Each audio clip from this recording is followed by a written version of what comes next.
Hey guys, welcome to yet another Medish video. Today we're going to be looking at the blood clotting pathways, the intrinsic and the extrinsic. Now we already sort of mentioned them in the last video, so I highly recommend that you check that out first. It also has a general overview of the blood clotting process and its components. So today we're going into the extra juicy parts. Let's start with the intrinsic pathway.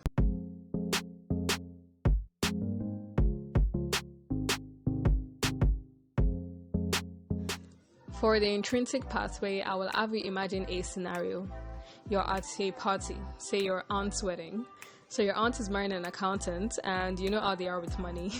Anyways, the party favors are way less than the guests around, so the servers decide to try a different tactic. I know it sounds like I'm babbling, but stay with me, it's important. Let's say there are 12 rows of guests. Each row represents a blood clotting factor. So the servers decide to start from the last row instead of the first, as usual. Which sort of brings to mind the saying that the first shall be the last and the last shall be the first. But let's get back to our story. She's your aunt, so you get party favors anyways. So you just sip your drink and watch the drama unfold. So they serve the last row, line 12, and then move up to line 11. Easy peasy, right? I agree. But then due to some weird oversight, they skip line 10 and go straight to 9 from 11. Needless to say, the people on line 10 ain't having that. They give them a piece of their mind, and the frazzled waiters rush to correct their mistake and go back to line 11 from 9. And that's it. All of these things, well, mostly the numbers, summarize the intrinsic pathway. So let's get to the explanation. Remember we talked about 12 clotting factors in the last video, and that each clotting factor is represented by a Roman numeral. Well, those guys are the rows of the guests that we have just seen, and we can put them together in order to form the intrinsic pathway. So let's get to that. Blood trauma leads to the activation of factor 12. Now when we see an A next to a clotting factor, it just means that we're looking at the activated form. Okay, so this trauma also leads to the release of platelet phospholipids, which contain platelet factor 3, which is important for subsequent clotting reactions. Next, the activated factor 12, just like we have seen, with help from high molecular weight kininogen, activates factor 11. Also, prekallikrein could speed this reaction up. Yeah, I know those two are mouthfuls, but let's try to memorize that.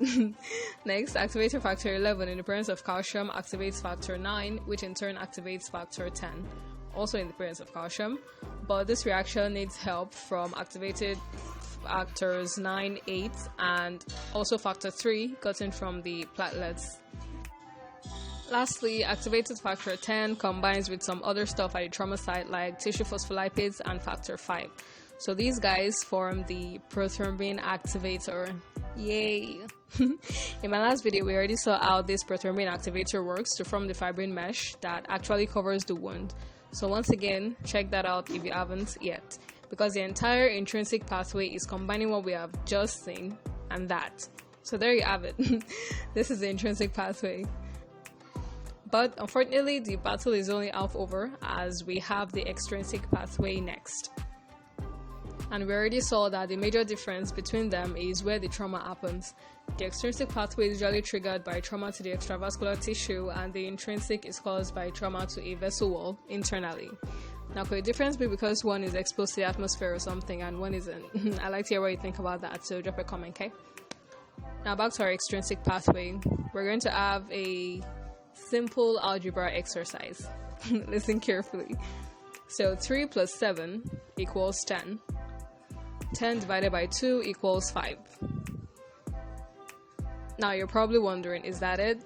No elaborate story and all? Yeah, that's it. If you can remember these equations that I just said, you have got the extrinsic pathway down. Now for the details, as usual. The extrinsic pathway, like we said before, starts with external trauma, so like a cut or something. And this leads to the release of tissue factor, which also happens to be factor 3. Factor 3 activates factor 7, which is the anti-hemophilic factor. And then this activated factors 3 and 7 sort of form a complex. And in the presence of calcium, they activate factor 10. Remember when we said 3 plus 7 equals 10? Well, this should help you remember that factor 3 and 10 sort of combine to form a complex, which then activates factor 10. So now that we have factor 10, we're basically at the finish line, and just like we saw in the intrinsic pathway, the activated factor 10 combines with tissue phospholipids and factor 5 to form the prothrombin activator, which once again we combine with the reactions in the last video to get the entire extrinsic pathway. Note guys also that calcium is involved in all the steps of each pathway except for the first 2 steps. Okay, all except for the first 2. So finally, some quick and useful facts to feed your mind.